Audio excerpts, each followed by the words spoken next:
സിപിഐയെ വീണ്ടും നയിക്കാൻ ബിനോയ് വിശ്വം. രൂക്ഷ വിമർശനമുയർന്ന ആലപ്പുഴ സമ്മേളനത്തിൽ സംസ്ഥാന സെക്രട്ടറിയായി ബിനോയിയെ തെരഞ്ഞെടുത്തു. തൃശൂരിലെ പരാജയം സിപിഐക്കേറ്റ മുറിവെന്ന് ബിനോയ് വിശ്വം പറഞ്ഞു.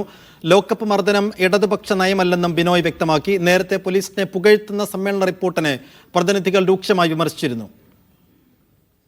ലോക്കപ്പ് മർദ്ദനങ്ങളെ കമ്മ്യൂണിസ്റ്റ് പാർട്ടി ഒരിക്കലും അംഗീകരിക്കില്ല. കേരളത്തിലെ കമ്മ്യൂണിസ്റ്റ് പ്രസ്ഥാനം വളർന്നു വന്നത് ലോക്കപ്പ് മർദ്ദനങ്ങളെ എതിരിട്ടുകൊണ്ടാണ്. ഇടതുപക്ഷ ഭരണത്തിൽ ലോക്കപ്പ് മർദ്ദനം സർക്കാർ നയമല്ല. സർക്കാർ നയം അതല്ല എന്ന കാര്യം ഉറപ്പാണ് കമ്മ്യൂണിസ്റ്റ് പാർട്ടിക്ക്. സർക്കാരിൻ്റെ പോലീസ് രംഗത്തിൽപ്പെടാത്ത രീതിയിൽ ലോക്കപ്പുകളെ മർദ്ദനക്രമയാക്കി പറ്റുന്ന ഉദ്യോഗസ്ഥന്മാരെ ഈ ഗവൺമെൻറ് വെറുതെ വിടില്ല. സെയ്ഫ് സൈനുലാബ്ദീൻ വിശദാംശങ്ങൾ നൽകും. സെയ്ഫ്, ബിനോയ് വിശ്വം തുടരും എന്നതല്ലാത്ത മറ്റൊരു വാർത്ത ആലപ്പുഴയിൽ നിന്ന് കേട്ടിരുന്നില്ല. അത് തന്നെ സംഭവിച്ചിരിക്കുന്നു. അതിന്റെ പ്രഖ്യാപനവും വന്നിരിക്കുന്നു. എങ്ങനെയാണ് ബിനോയ് വിശ്വം തുടരാം എന്ന തീരുമാനത്തിലേക്ക് സിപിഐ എത്തുന്നത്? എന്തൊക്കെയാണ് അദ്ദേഹം വാർത്താ സമ്മേളനത്തിൽ പറഞ്ഞത്? സമ്മേളനത്തിന് മുമ്പ് തന്നെ അങ്ങനെ ഒരു ധാരണ അതിനകത്ത് ഉണ്ടായിരുന്നു സൈഫുദ്ദീൻ.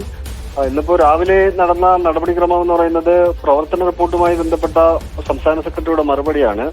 തൃശ്ശൂരിലെ തോൽവിയുമായി ബന്ധപ്പെട്ട കാര്യങ്ങൾ അദ്ദേഹം വിശദീകരിക്കുന്നുണ്ടായിരുന്നു. തൃശ്ശൂരിലുണ്ടായത് മുറിവാണ്, അത് നമ്മൾ ജാഗ്രത കാണിച്ചു എന്ന് പരിശോധിക്കണം, വോട്ട് ചോർച്ച ഉണ്ടായോ എന്ന് പരിശോധിക്കണം എന്ന് അദ്ദേഹം തുറന്നു പറഞ്ഞു. കെ ഇസ്മായിലുമായി ബന്ധപ്പെട്ട വിവാദങ്ങൾക്ക് മറുപടി പ്രസംഗത്തിൽ നൽകിയിട്ടുണ്ട്. കെ ഇസ്മായിലിന് മുന്നിൽ വാതിലടച്ചിട്ടില്ല, പക്ഷെ അത് അകത്ത് കയറ്റാനുള്ള വാതിലല്ല എന്ന് അദ്ദേഹം പറഞ്ഞു വെക്കുകയാണ് ചെയ്തത്. വേദിയിലിരിക്കാൻ കെ ഇസ്മായിൽ യോഗ്യനല്ല, അതുകൊണ്ടാണ് അദ്ദേഹത്തെ വിളിക്കാതിരുന്നത്. കെ ഇസ്മായിലിനൊപ്പം തന്നെ പന്നി രവീന്ദ്രനും സി ദിവാകരനും എല്ലാം കമ്മിറ്റിയിൽ നിന്ന് ഒഴിവായിരുന്നു. അവർ രണ്ടുപേരും ഇവിടെയുണ്ട്. കെ ഇസ്മായിൽ എന്തുകൊണ്ട് വന്നില്ല, ബാക്കിയുള്ളവർക്കുള്ള അച്ചടക്കം കെ ഇസ്മായിൽ എന്തുകൊണ്ട് പാലിക്കുന്നില്ല എന്നടക്കമുള്ള വലിയ വിമർശനങ്ങൾ അദ്ദേഹത്തിനെതിരെ സിപിഐയുടെ സംസ്ഥാന സെക്രട്ടറി മറുപടി പ്രസംഗത്തിൽ പറയുന്നുണ്ടായിരുന്നു. കെ ഇസ്മായിൽ തിരുത്തണം എന്ന ആവശ്യം കൂടി അദ്ദേഹം മുന്നോട്ട് വെച്ചു. പിന്നെ പോലീസുമായി ബന്ധപ്പെട്ട വിഷയങ്ങളിൽ, ലോക്കപ്പ് മർദ്ദനവുമായി ബന്ധപ്പെട്ട വിഷയങ്ങൾ അദ്ദേഹം മറുപടി പറഞ്ഞു എന്നതിനൊപ്പം തന്നെ പത്രസമ്മേളനം നടത്തിയപ്പോഴും ആ വിഷയം അദ്ദേഹം ഊന്നിപ്പറയുകയുണ്ടായി. ലോക്കപ്പ് മർദ്ദനം എന്നത് ഇടതു നയം അല്ല, അജിത് കുമാറിനെ DGP ആക്കാൻ പറ്റില്ലെന്ന് പറയേണ്ടി വന്നാൽ അത് ആരുടെ മുഖത്ത് നോക്കിയാലും പറയും എന്ന് അദ്ദേഹം പറയുക ഉണ്ടായി.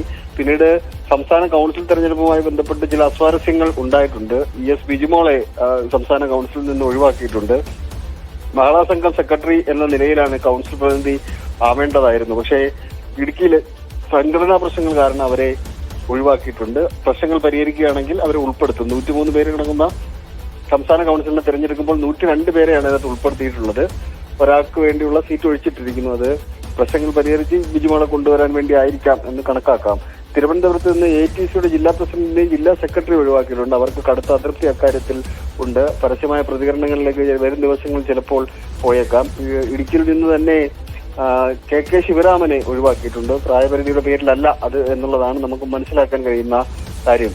ചന്ദ്രശേഖരൻ, ചാമുണ്ണി അടക്കമുള്ളവർ പ്രായപരിധിയുടെ പേരിൽ സംസ്ഥാന കൗൺസിലിൽ നിന്ന് ഒഴിവായിട്ടുണ്ട്. സംസ്ഥാന എക്സിക്യൂട്ടീവിനെ തെരഞ്ഞെടുത്തിട്ടില്ല, അസിസ്റ്റന്റ് സെക്രട്ടറിമാരെ തെരഞ്ഞെടുത്തിട്ടില്ല. പാർട്ടി കോൺഗ്രസിന് ശേഷമായിരിക്കും അത് തെരഞ്ഞെടുക്കുക.